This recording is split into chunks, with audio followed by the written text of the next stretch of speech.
Okay, everyone, welcome back. I know you can't wait to get into some more Doppler principles and vascular physics. So, thanks for being patient. Here we go with spectral analysis. So good on image. I think so. What would you say to your colleagues if you had to give a summary of what we need to do? Just a good image for specific vascular velocities. So, long axis view, center of the vessel, gate needs to be at an angle, and correct for flow. Gate needs to be in the center, and then we use the angle correct to tell the system the direction of flow. So once we get that, then we get a graph of the velocity on a spectrum that we can analyze. So let's talk about analyzing the spectrum. So here we go. We've done a good job. This is the right proximal common carotid artery. We've put our color box on. It fills up nicely. This looks like something on a ultrasound vendor's website. It's beautiful, isn't it? This is a work of art. Our Doppler beam comes in here at an angle. We see our Doppler gate here, but it is not perfectly parallel to flow, and we've used our angle correct to tell the system the true direction of the blood flow so that it can correct based on the angle and give us accurate measurements of the velocity. And that's what it's going to give us here. So we're just seeing velocity graphed over time. This is our scale. So this is the baseline. So this is kind of our zero line. Any flow that is moving towards our transducer is going to be represented above our baseline. In this example here, our blood flow is moving in this direction towards our transducer, so we see it above our baseline. And we see our scale here, which in this case goes up to around 120 or so centimeters per second in the positive end, and it goes down to probably around 80 or so negative centimeters per second here. So that's our scale graphed over time. Any other important things you see on there, Brandon, that you maybe would have questions about or would think we should explain to folks? I guess for me, the with the negative scale, we really don't see, but with the overall peaks, and then I guess kind of the overall scale, what are you really looking for? I mean, is that strictly based on the vessel you're imaging, what you think the velocity is going to be, or do you find that it's more just kind of adjusting once you find a wave and figuring it out from there? So which vessels look like what on the spectral waveform? Is that... No, well, more... Am I twisting your question into the answer that I want to give you? Sure. So every artery in the body is going to have its own characteristic, and we're not going to ask anybody, and I do not condone memorizing different vessels and their particular waveforms, but I am going to get into some generalities that we can keep in mind as we analyze these. So, but as far as things to look at on the spectrum, we have our scale. Positive is above the baseline. Going away from the transducer is below the baseline. We should pay attention to our scale. Peaks are in systole after the dichrotic notch is all diastole. I think those are the big things to look at. Make sure you check for inversion, because some of the systems will do an auto invert depending on what's going on. But the point here is for us to take a look at this spectral display and start to make some analysis of it. And I would say most of us, and including myself in emergency medicine, most of the time we just look and we want to say, oh, we see pulses, it looks pulsatile, it's arterial, let's move on. Or is it venous or not? And those are the things that we might look at. Yeah. But we're ultrasound experts here. That's right. We're going to do a little more detail. Deep dive. I like it. Well, the vascular sonographers would cringe at us calling this a deep dive. But for our purposes, this is super deep dive. So we're going to take that spectral thing, we're going to analyze that a little bit better. So we already kind of talked about our baseline, flow towards our transducer above the baseline, flow away would be below. We see our scale here, it's centimeters per second, sometimes it's meters per second, and then just graphed over time.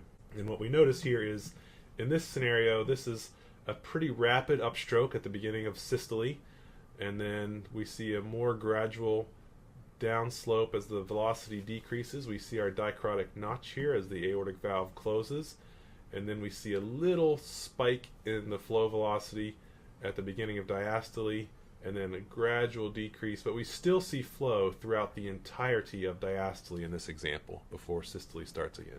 So there are two basic waveforms to recognize. Now there are gray zones, but I really want you to recognize the difference between high resistance or high pulsatility flow and low resistance or low pulsatility flow. So this is like a textbook example of high resistance, where we get this super rapid upstroke. It comes down very quickly, and in this case we actually get flow reversal at the dichrotic notch at the beginning of diastole, and then flow acceleration, and almost zero flow during diastole. This is your classic triphasic signal that the vascular surgeons love to talk about in extremities. So yes, they do. it's 1, 2, 3, triphasic, nothing during diastole. This is high resistance. This is what we see in normal extremities at rest. So like these sweet gains I've got, that's what's going on? For those of you who can't see at home, Brandon just flexed for us and his shirt ripped again. And actually when he's flexing, the limbs are no longer at rest, so we may have a variance from our high resistance flow. But when they are at rest, and quite impressive indeed they are, the vascular waveform should look like this: high resistance, big peaks. Okay. In contrast to that are low resistance waveforms. And so what these look like, and we have some mirror image artifact here, but mainly we're focused above the baseline, where we see a more gradual upstroke, kind of these broad peaks, gradual decrease in velocity, and we see pretty much continuous flow throughout diastole until the next cycle starts. This is a pretty good example of low resistance, low pulsatility flow. And this is something, we're going to talk about this, that you'll see in other areas of the body that need constant blood flow. So high resistance, low resistance. Recognize those and kind of know what the implications are. And then, of course, every part of the body is different, has different metabolic requirements. So we're going to see some areas where the vasculature has some kind of moderate or some in between, like in this example of, but we've got moderate. So we have still pretty sharp upstrokes, pretty good peaks. We have the downstroke and the dichrotic notch, but we don't really have flow reversal. And then we have a little peak at the beginning of diastole, and we still have continuous diastolic flow. So this is more moderate. We have sharp peaks, but we still have flow throughout diastole. And for our purposes today, we're not going to go into this one too much, because this is going to vary from vessel to vessel and from patient to patient to some degree. But extremities at rest should have high resistance, triphasic flow. And just to kind of hammer this home a little bit more, some of the organs and their perfusion characteristics kind of lead you to what their flow might be like. So high resistance are organ systems that can tolerate a more intermittent type of blood flow, like extremities at rest, the external carotids, because they're just supplying like your face and your scalp, and then vascular beds with low resistance are things that need a continuous blood flow and demand a lot of attention from your cardiovascular system. So that's the internal carotids, because they supply the brain. The brain is, we know, a vascular hog. The renals and the gonadal arteries, there are others, but these are some of the easy ones that are pretty pure in their high versus low resistance characteristics. Is that fair, Brandon? I think so. Had you thought about that before? Or does this take you back to like first year medical school physiology? Or a little bit. It's good to know that the body thinks both sets of beans are important, though. Yes. Just a graphical representation of this. So the face, the scalp, extremities, high resistance patterns, and then other more demanding organs like the brain, the kidneys, testicles, ovaries have low resistance patterns. And this actually, we're talking mostly about limbs today with the case that we're going to go over, but this also, recognizing these and understanding these implications can play a role in like torsion studies. That when we think about torsion, pretty much every patient who comes to the emergency department, I think we think torsion first. They might be having chest pain, but we typically think about torsion, and then we work up their acute coronary syndrome. Is that how you practice? That's how I practice. Definitely. Yeah. Priorities first. All right, so we're ultrasound experts. Naturally. We cannot shy away from having to work the more advanced controls on the machine and I have to admit, I am a control minimalist, Doppler gate caliper minimalist. But there are times when we have to play with and recognize how to use some of these more advanced controls. So I'm going to go through those just in a little bit of detail. So knobology 202 instead of 101. Yeah, exactly. This is an advanced graduate level knobology. And there's really 4 that we may, and they're going to be in a different spot on the system you have, so you're going to have to find them on your system and figure out how to work with them. But the 4 that you may want to mess with when you're doing some specific vascular ultrasound are the scale, the baseline, the Doppler gain, and the wall filter. And here in our GE systems that we have in our sim lab, they're here with these soft keys. So here's our baseline. That's a little tough to see. Scale, wall filter, and then the gain is usually just whatever your gain knob or control adjustment is. When you have your Doppler activated, usually that controls the Doppler gain. So those are the things to work with, and we're going to just go through these a little bit. That's where they are, but on our systems, but you're going to have to find them on the system that you use and that you're familiar with. And part of this is to eliminate this problem that's called aliasing, and there is some more physics behind it, but I don't care about the physics. Really, I just recognize that, I can't get the whole Doppler spectrum on the screen. It's spilling over into the bottom because I haven't adjusted things appropriately. And so, especially if we want to make calculations, we need to capture the whole thing on the spectrum that we can see. And there's a couple ways to fix this. Have you seen aliasing before? Is this something you deal with in your daily practice? I don't know about daily, but definitely have a couple of images saved under my name that look a little something like that. Those are the ones I sent you the nasty letters about, right? Always, yeah. Always. So one way to do this is we can just change the scale. So we can see here our scale is somewhere up above 45 centimeters per second or 0.45 meters per second. So if we just increase that scale so the scale's large enough to encapsulate the entire Doppler spectrum, that'll do it for us in most scenarios.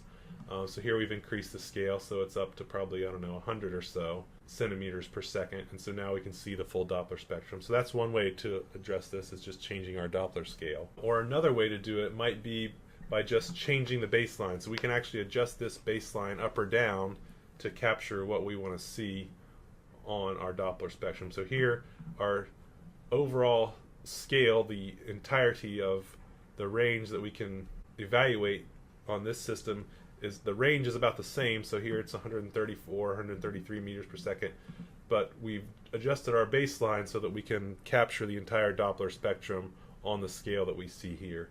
And I would argue that in many cases the baseline is probably a better adjustment, because we don't want to change the scale such that we shrink the spectrum down to something we can't see or evaluate well. But either one of those is probably acceptable. Do you find that there are certain situations where you like changing the scale? Is it situations where you have more single, like unidirectional flow, and the baseline changes are better when you have bidirectional flow? Where do you find yourself, making one change versus the other? So if you have, and a lot of times this is in the cardiac applications, where maybe we're looking at what happens during systole and diastole, where we have flow going in both directions. So changing the scale will be more important because we have to adjust for both directions of flow. But in especially limbs and arterial things, a lot of times the baseline is adequate because we're really only interested in the flow. Usually the flow in our limbs is unidirectional. So if it's unidirectional flow, we just adjust the baseline down because there shouldn't really be much flow in the opposite direction to evaluate anyway. So we don't really need to see anything down here or above here if we're looking at flow going away. So changing the baseline is one thing, and that usually is enough, changing the baseline and adjusting the scale. There are a few things that you may need to do if your limb is ischemic and you have very low flow or low velocity flow, or this also may come into play with torsion studies like ovarian and testicular torsion, where you have to make some adjustments to pick up low flow, because you don't want to call no flow in an organ when there actually is flow, but it's just low velocity and maybe low resistance flow. Does that make sense? Yeah. So, in one example is, again, changing the scale. So here, this is a portal vein, which we're not talking about portal veins today, but just taking a look here, we've got Doppler in a portal vein, and we see this kind of low velocity flow, but we can improve our ability to analyze this spectrum by just changing our scale, which we've done over here, and just getting a better feel for what's going on during the whole cycle in this vessel. So just changing the scale in low velocity situations might be enough. And if our scale is way off, it could even make this flow hard to detect, versus just changing the scale may help us see this low velocity flow that actually is present, and this organ is not completely absent of any flow at all. So to save you that awkward conversation with the consultant, when Yeah. you tell them it's ischemic and it's really not. It's really embarrassing to call someone and say, look, there is no blood flow to this leg whatsoever, and in reality it was just that you couldn't adjust your ultrasound machine to show you the flow that actually was present. So you can avoid that embarrassment by some simple adjustments on your ultrasound machine. So that's one thing. You may need to decrease your scale just to capture low velocity flow. You may need to increase your Doppler gain to capture low velocity flow. So in this example, we kind of overdid it, right? We can see this flow here, and we crank the gain up to where we just get noise everywhere. We can still see this, but we also kind of wash it out with noise. So that's kind of overdoing the Doppler gain. But there are situations where we look at this vessel and we think, oh my goodness, there is no flow. This must be portal vein thrombosis. It's absent. But in reality, it's present. It just has lower velocity flow that our gain was not adjusted adequately so that we could pick up that flow. Big difference between absent flow and low velocity flow. Would you agree? Yeah. And then the last one that we sometimes may need to adjust is the wall filter. Now, the wall filter is a setting on the ultrasound machine that's meant to filter out some of the low velocity flow noise that we might see on our spectrum. But in situations where we have low velocity flow in like an ischemic extremity or a testicle or an ovary or something like that, we really need to see this low velocity flow. And so we need to make sure our wall filter is not hampering our ability to see that. And so here's an example here, and this little green bar represents where the wall filter is set. And what this looks like is that we really don't have any flow in this case. This is a vein, and so we might say, oh my gosh, this thing must be occluded because all we see here is just some noise and there's no real flow. But if we just turn our wall filter down, we can actually see what is just low velocity, and in this case continuous venous flow. But this would also apply to really low velocity arterial flow, again, maybe in an ischemic extremity or in a testicle or an ovary. And there's always a big difference clinically between no flow and low velocity but present blood flow. Gotcha. So look for the wall filter. Now again, if you have your machine in the right setting, if it's in a gyne setting or ovarian torsion setting or a testicular torsion setting, it's probably going to have these things already pretty much where you want them. But if not, you may need to make these adjustments yourself. But definitely in extremities, the system is going to expect extremities to have high velocity blood flow in the arteries. So if you're in that setting, but you think there's ischemia, you're going to have to make adjustments to these wall filters and the scales to pick up low velocity flow and differentiate that from absence of flow. All right, that is more knobology than I can handle. I think Brandon, I just wiped drool from Brandon's face because he fell asleep as we were talking about knobs and adjustments. So Brandon, wake up. I'm here, I promise. I'm going to give a quick summary on image acquisition. Bullet points. I can stay awake for that. Yeah, bullet points. So what we want to do, we want to get long axis views of our vessels when possible. This does not really apply to torsion studies of the ovaries and the testicles. We're talking about limbs for the most part. We want to center our Doppler gate in the vessel, and then we want to correct our angle to let the system know the true direction of blood flow compared to our ultrasound beam.